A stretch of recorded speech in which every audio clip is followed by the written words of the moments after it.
ารคดี 1,500 ไมล์เรื่องราวที่เล่าขานแห่งราชนาวีไทยการเดินทางครั้งสำคัญจากท้องทะเลอันกว้างไกลเพื่อนำมาบอกเล่าเรื่องราวอันทรงคุณค่า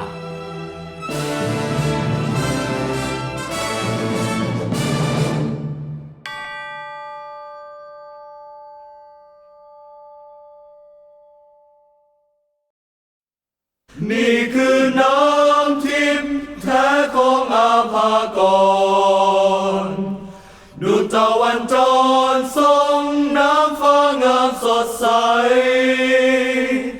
อวดธงช้างควางฟ้าเด่นตาเสนองามไว้คู่ไทยตราบจนฟ้าดินสิ้นเอ่ยนี่คือน้ำทิพย์แท้ของอาภากรดุจตะวันจรส่องน้ำฟ้างามสดใส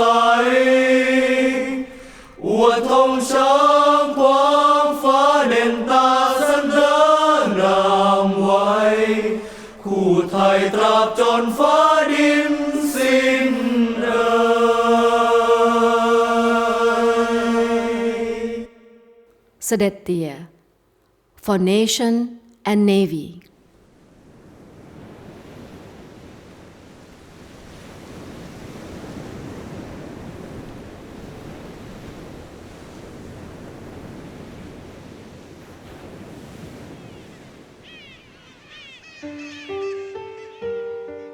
The beach at Hat Sairi in Chumphon province is quiet and calm.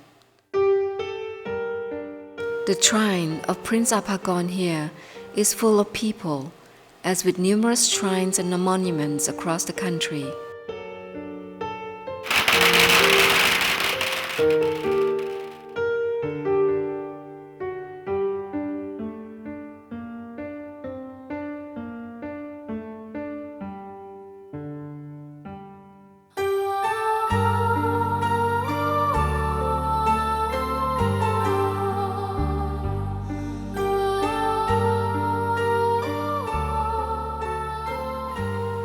Royal Thai Navy personnel all revered His Royal Highness Admiral Prince Abhakara, Prince of Chumphon, or fondly known as Sept, the father of the Royal Thai Navy.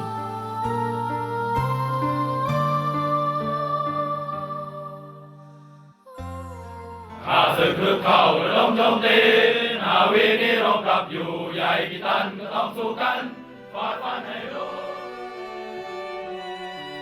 What has made him so loved and respected?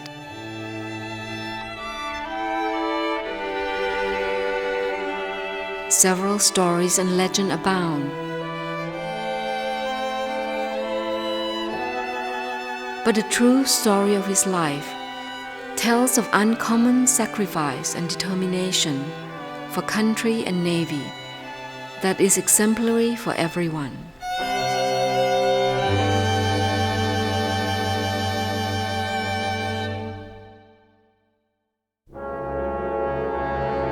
Siam's fight to counter colonization culminated in Ratanakosin era 112 on 13th of July 1893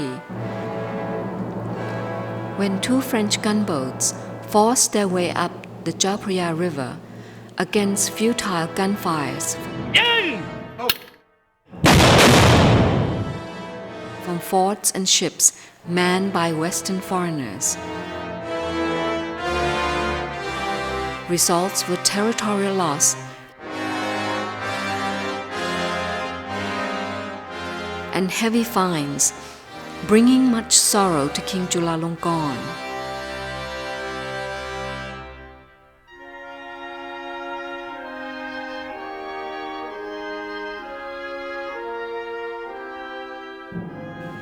He decided to send Gromkhun Thep Thawarawadi, later crowned as King Rama V and Prince Abhakara, then 13 years old, to study naval science in England, with the hope of establishing a Siamese navy without dependence on foreigners.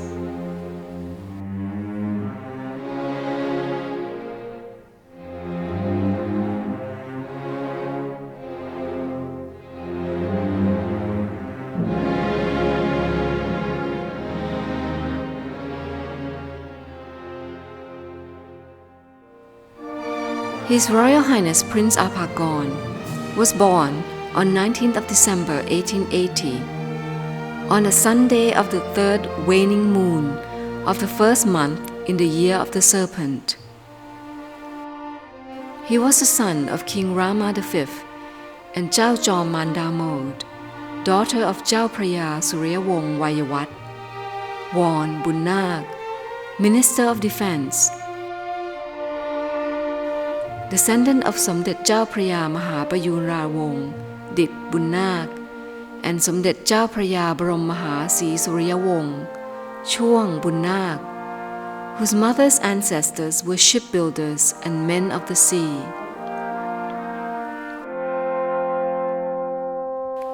His Royal Highness Prince Abhakara first studied at Rajakuman School under foreign and Thai teachers. Just a little over a month after Ratanakosin Era 112 incident, at dawn on 20th of August 1893, the two young princes said goodbye to King Rama V at Bang Pa-in Palace.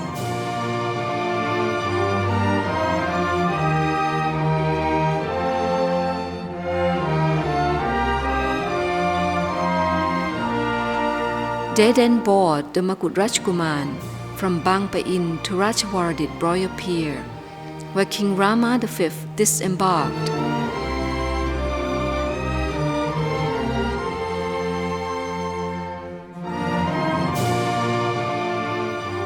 The ship continued on a most important journey for the two young princes, with the king's wishes still fresh within their minds.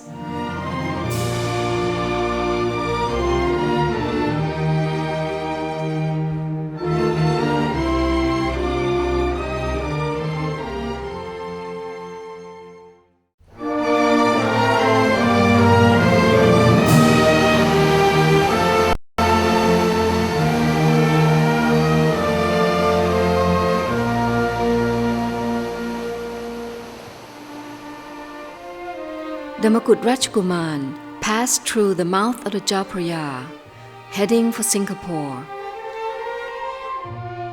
It was recorded that when the ship reached open waters, it encountered strong waves.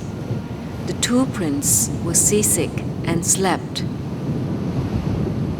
In the morning, they were again sick, with Prince Abhakara suffering more and was hardly able to eat anything.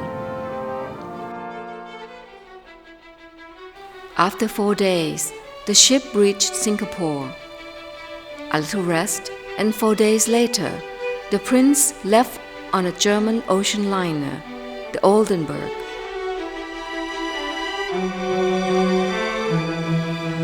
The Indian Ocean again was not kind. After 6 days, the ship stopped at Colombo. Then, from Colombo to Aden, through the Suez Canal, finally docking at Naples, Italy. The two princes then traveled on to Rome, Florence, Turin, and Paris.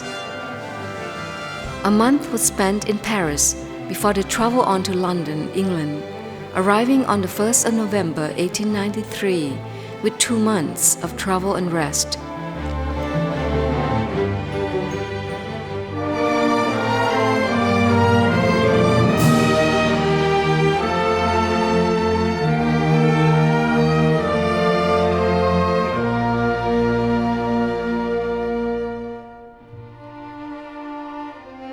His Royal Highness Prince Sawadisopon, King Rama V's brother, their guardian, arranged for an English family to look after the two young princes and provide preliminary education. The Thai embassy requested that two princes be allowed to enter the navy. But the Admiralty was then wary of foreigners who were found trying to gain intelligence for the enemy by attending schools, and so refused.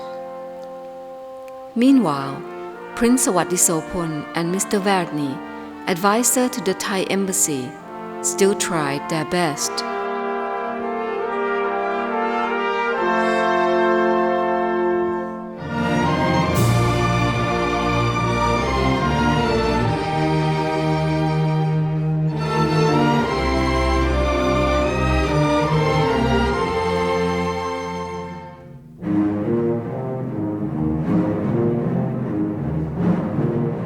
Britain at that time was a rich, modern industrialized country.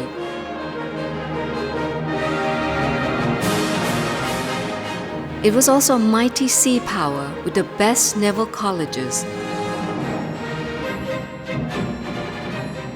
widely accepted for its disciplined and rigorous training in naval studies. The British Navy was thus a role model for many navies around the world.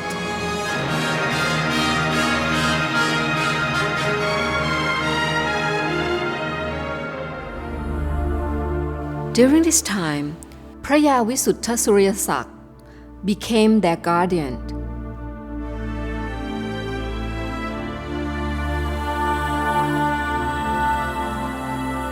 The two princes studied the language and culture, staying with Mr. Thompson's family at Brighton, 2 hours away from London.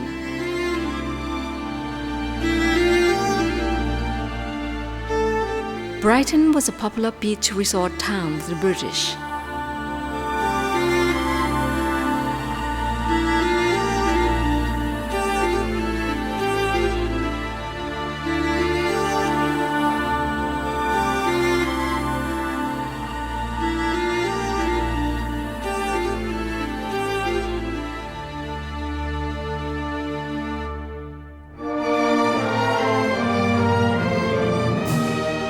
The house the two young princes stayed at was number 15 Marine Parade, which is still very well preserved, almost like what it must have been 100 years ago.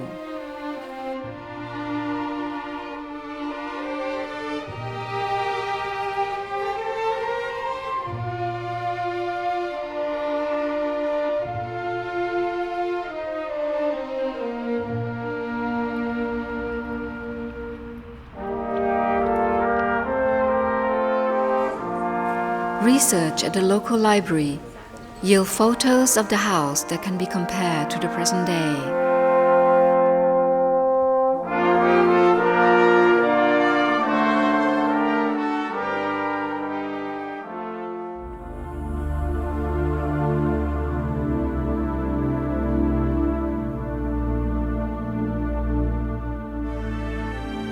Three months later, the two princes moved to North Lodge, Ascot, with Mr. Thompson to further their studies.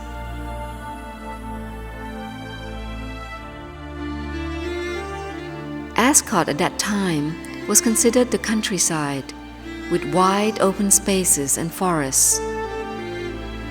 The two princes enjoyed time spent in open air.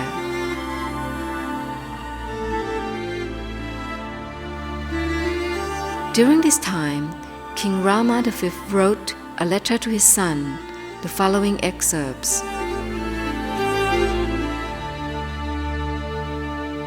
You must concentrate on your studies and seek that which is useful. Do not become too absorbed in useless activities, just adequate to keep oneself normally happy, so as to bring back knowledge useful for yourself and your country.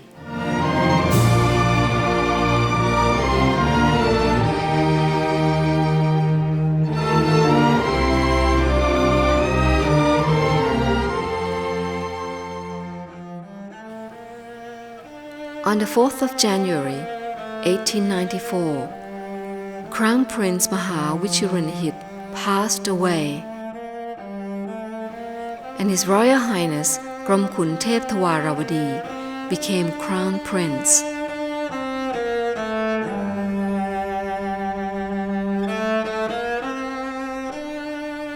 King Rama V wished for him to change the course of studies to the army and political science.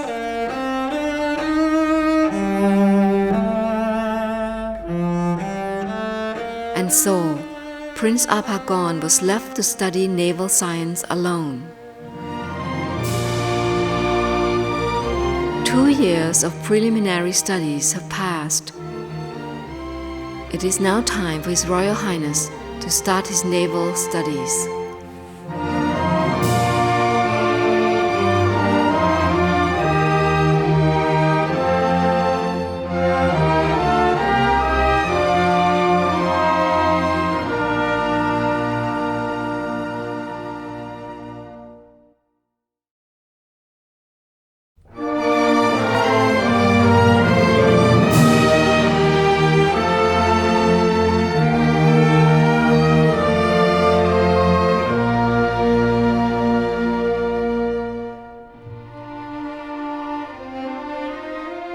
The 1st of October 1895, Prince Abhakara entered the Naval Preparatory School, the Limes, one of the best boarding schools located to the southeast of London in Greenwich, not far from the observatory housing the Greenwich Line.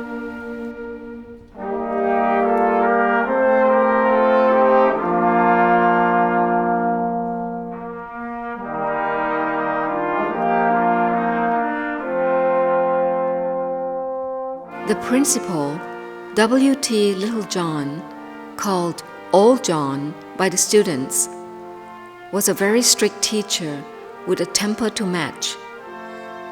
He carried a little cane that he used to reprimand kids. He had been known to order children that irritated him to stand on chairs and slapped or boxed them until they fell off the chair. However, the children who studied with Old John was not angry, as he was very talented at cramming and possessed other characteristics that made students love and respect him. Prince Abhakara adjusted himself well to the new life and soon was elected as monitor. From research into archival census holdings, references to the Limes was found at the Greenwich Heritage Centre.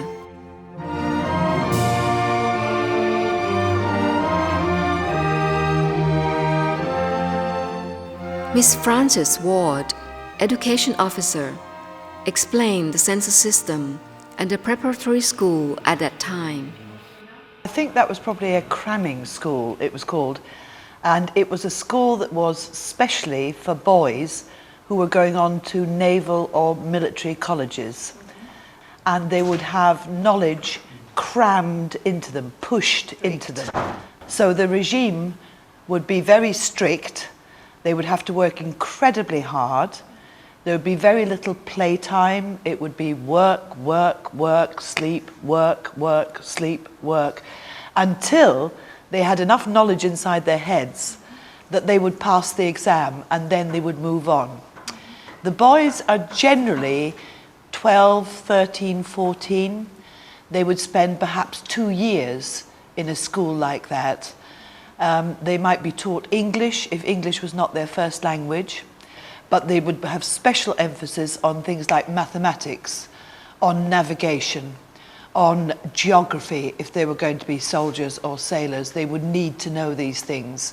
So they were specialist schools for children who were destined for careers in the army or in the navy. We can find out about these schools through looking at things like census returns. The census was taken in England and Wales and Scotland every 10 years from 1841, and it still goes on today. It gives you a picture of a household. So you're Mr. Littlejohn's. We can use directories to work out if he was there for 2 years or 10 years or 20 years or whatever, but he'll only appear in the census every 10 years. His occupation is the most important thing they want to know, and your gentleman, of course, is a retired naval person, so he's set up the school based on his experience in the Navy. So if you'd been in the Army, in the Navy, in the civil service, you might set up one of these cramming schools for boys.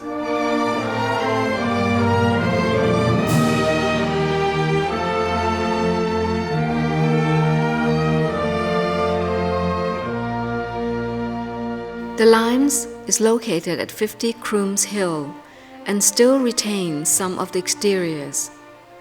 The dormitory for boys at the back, however, has been rebuilt into apartment blocks.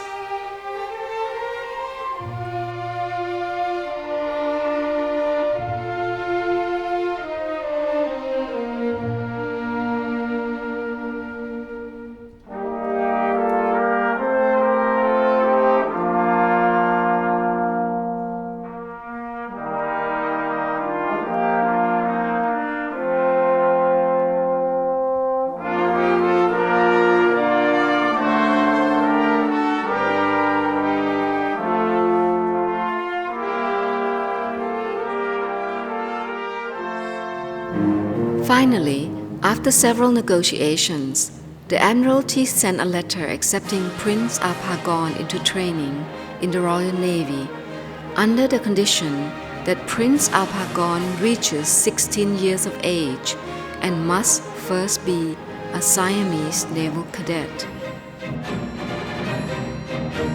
The course of instruction for naval cadets at that time was divided into 4 semesters. For a year and a half, studies aboard the HMS Britannia moored at the riverside.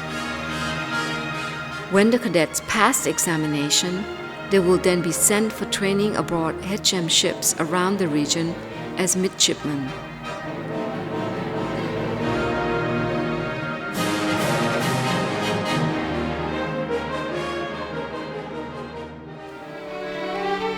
In April 1897, King Rama V went to Europe by the royal yacht Mahachakri.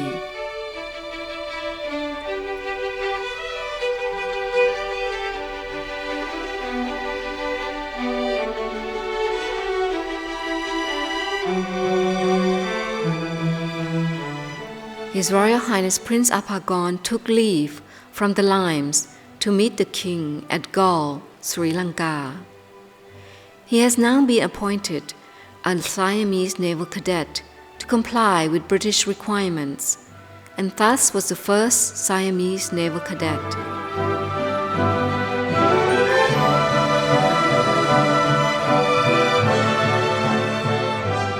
On board, he trained under Captain Cummings, previously a commander of a naval cadet training ship, and is on loan from the British Navy to command the royal yacht for the European trip.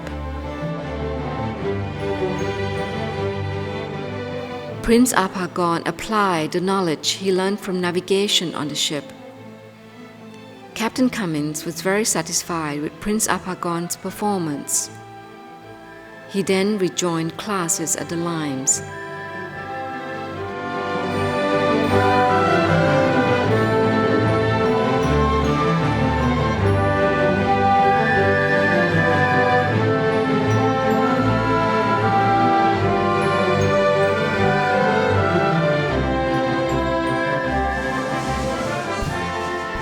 No documents were found to indicate that Prince Abhakara entered the Naval Cadet School, but he was called in for examination on board the HMS Britannia and was able to pass the exam, coming in 4th out of 17 students.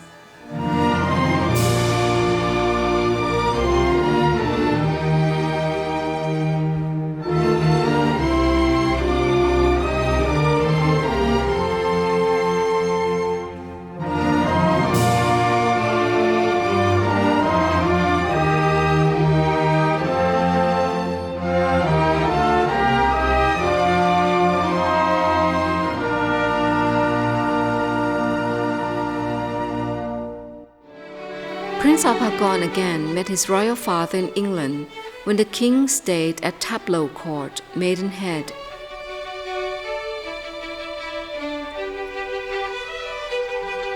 Here, King Chulalongkorn bestowed the most illustrious order of Chulalongkorn on Prince Abhakara. Several other sons of King Rama V were also present, an occasion for memorable photos. Tableau Court at present is preserved in memorable splendor by the SGI UK, a Buddhist organization. Tableau Court in its present form was built in 1850. So it was a house here before, but this house was in a sense built on top of the house that was here before. So it's in a Gothic style, Victorian Gothic style, so that was 1850. And then in 1897 was the Golden Jubilee of Queen Victoria. And many important people from around the world were invited to the UK to celebrate that Golden Jubilee, including the King of Thailand and his family. The King stayed here for several weeks. During that time, he became involved in the local community to some extent.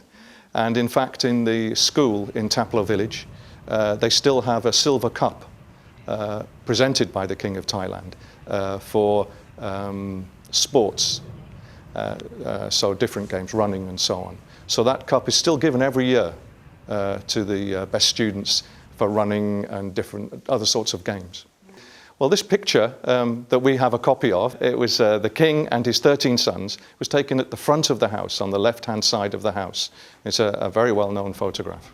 We are happy to have a copy here. It's part of the great history of Taplow Court, this visit, and it's well remembered in this area. And in fact, I've just remembered when we're talking that there are several roads in Windsor named after the king and his family.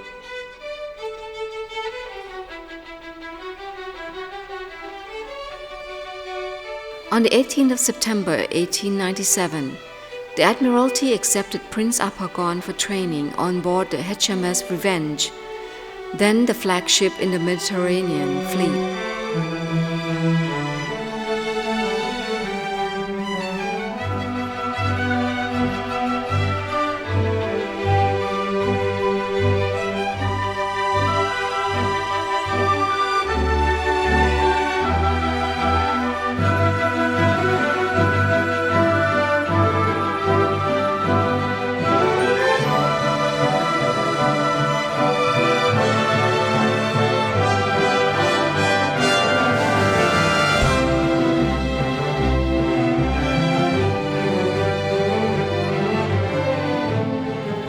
Prince traveled to Malta on board the Mahachakri to join HMS Hawk for 5 days before joining HMS Revenge as midshipman.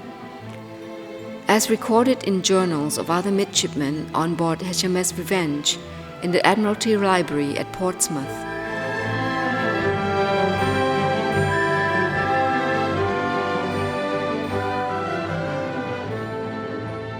พอเรียนบนบกสำเร็จปั๊บสอบผ่านนะซึ่งกรมหลวงชุมพรก็ได้เรียนได้ด้วยคะแนนดีมากนะครับแล้วก็ท่านก็ลงไปในเรืออังกฤษก็รับลงไปในเรือประจันบานชื่อ Revenge ซึ่งเป็นเรือธงของกองเรือขนาดนั้นแล้วก็ท่านได้รับการฝึกอยู่ในนั้นมีผู้บังคับการเรือที่เข้มงวดมากนะครับแล้วก็เป็นคนที่ดุเข้มงวดในระเบียบวินัยนะทหารขนาดทหารยังหนีนกนางนวลยังหนีเลยที่กาลสีเขาวาดภาพล้อเลียนนะฮะ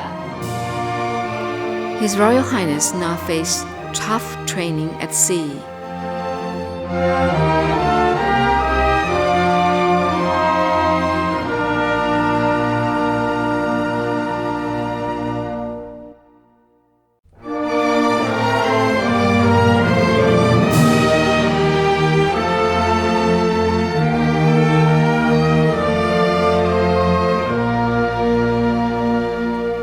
HMS Revenge Mediterranean post lasted more than a year. During this time, His Royal Highness Prince Abhakara spent his time as Royal Navy midshipman under strict and rigorous training. The time spent here would bond his love of the sea forever. The destroyer Revenge has a displacement of 14,150 tons, 280 feet in length with a beam of 75 feet, a draught of 27 foot 6 inches, with a speed of 17.5 knots. It has a partial belt of 18-inch thick armor with 2 armor barbettes and several guns.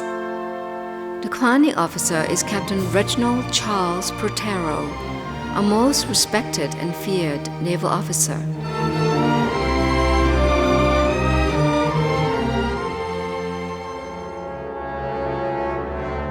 During this time, an unrest on the island of Crete, then under Turkish rule, took place because Christians on the island were unjustly treated by authorities.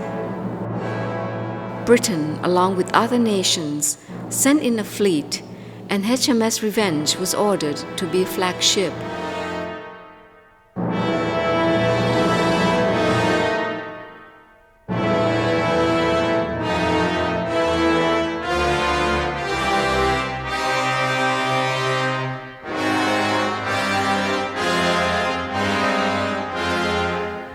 His Royal Highness Prince Abhakara, then only 18, was placed in command of a group of soldiers that was sent to fight on Crete for 3 months.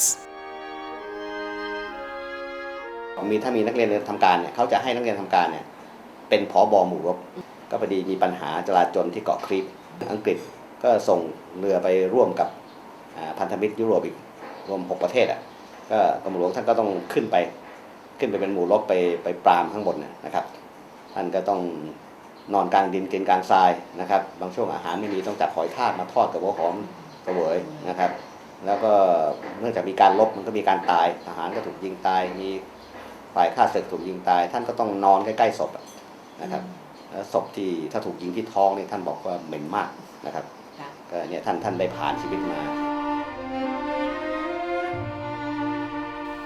For sea training, His Royal Highness also served on board other ships, such as the destroyer HMS Rama V,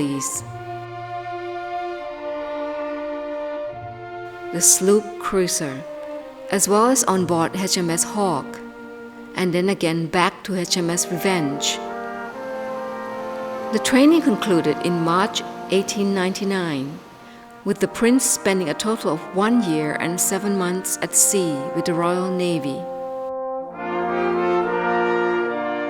He received a first-class certificate in navigation, gunnery, and steam engine with good examination marks. The report from the captain of HMS Revenge said, "His conduct has been very good, and he has been most attentive to his studies and to all professional works."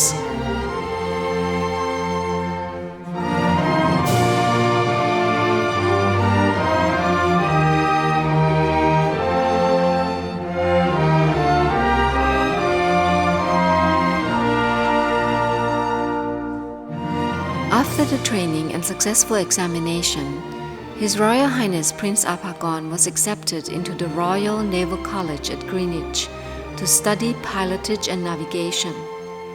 He was not allowed to study torpedo and cannons, as these subjects are limited to only British officers.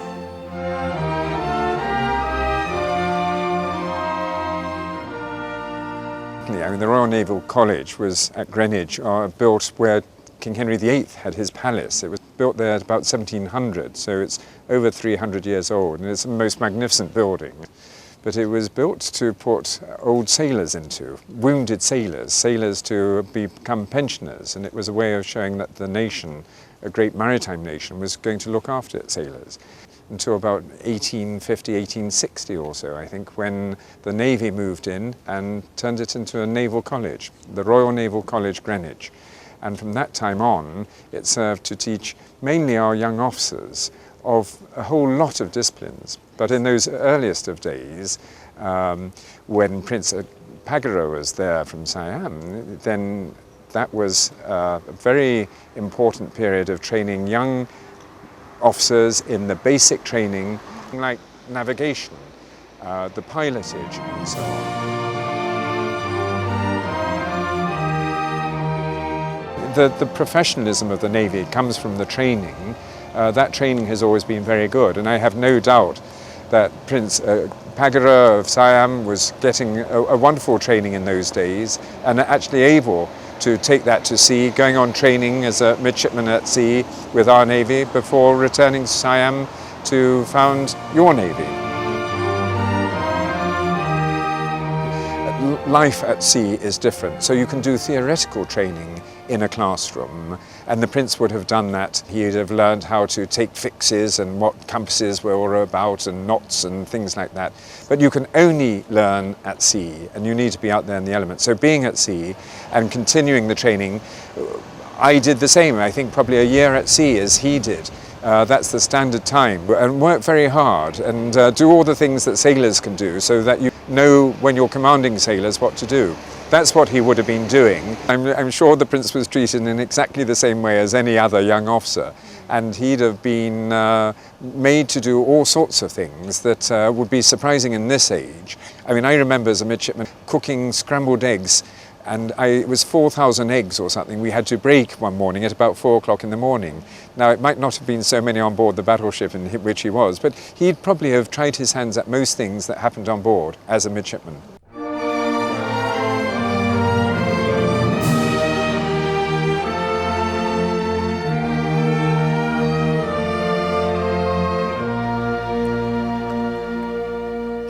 Highness studied at Greenwich for 5 months, after which he obtained good passing grades, attaining 787 out of 1,000 marks and placed 8 in 18 students. After another 2 months, he ended the studies with 831 out of 1,000 marks and graduated from the course. His studies in the Royal Navy ended in November 1899 at the age of 19. Prince Abhakara wished to study related subjects as much as possible, so Mr. Vadney, advisor to the Royal Thai Embassy, arranged for the prince to visit production factories of Armstrong guns at Newcastle and Whitehead torpedoes at Weymouth. The factories arranged lodging and previews with much details as he had attended classes. His Royal Highness also visited torpedo factories in Fiume, Austria, gun factories at Creusot, France, and he came back on a study visit to shipbuilding and torpedo ship construction at Newcastle.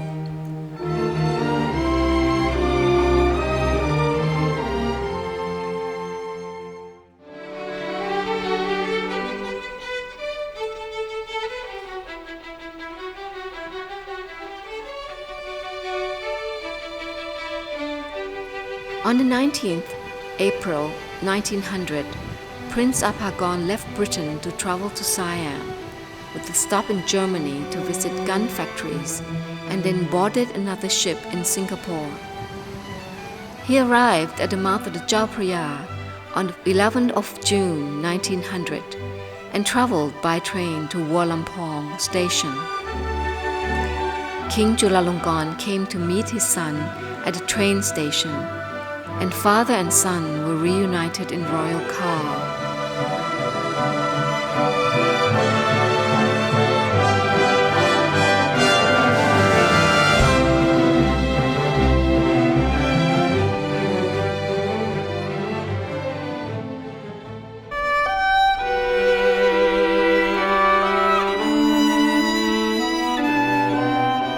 For more than 6 years, a young prince left Siam to bring back important knowledge to improve the navy, to prevent the history of Ratanakosin era 112 from repeating.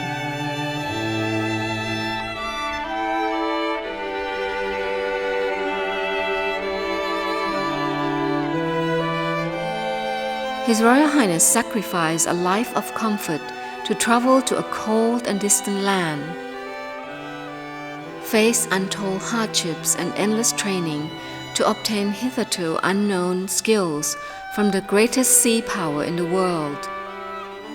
Everything hinges upon his dedication to higher goals, the nation and the navy. We, his descendants, should take his shining example of determination to heart and follow his footsteps in bringing the best and creating excellence in our lives, if we have faith in him. The waters of the Chao Phraya River is passing out to sea. His Royal Highness Prince Abhakara now face heavier and greater burden of responsibilities that will later enshrine the name Sept in the Thai people's hearts forever.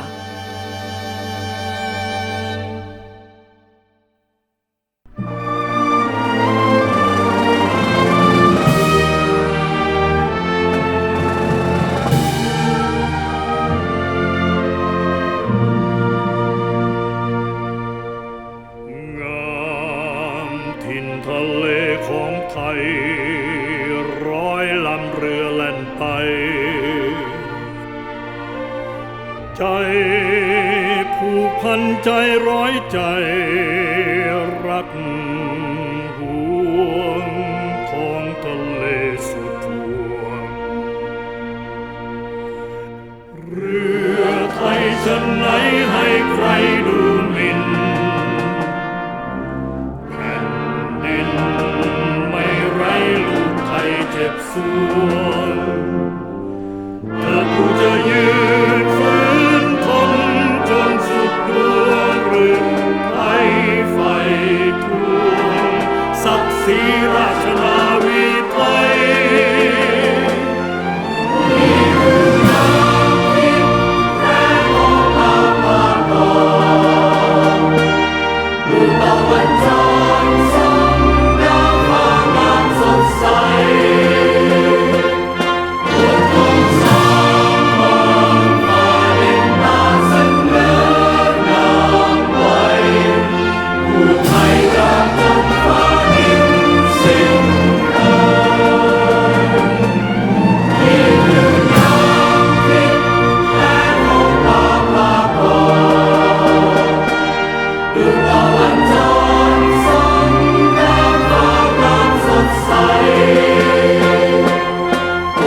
สนับสนุนโดยเรือเจริญโภคภัณฑ์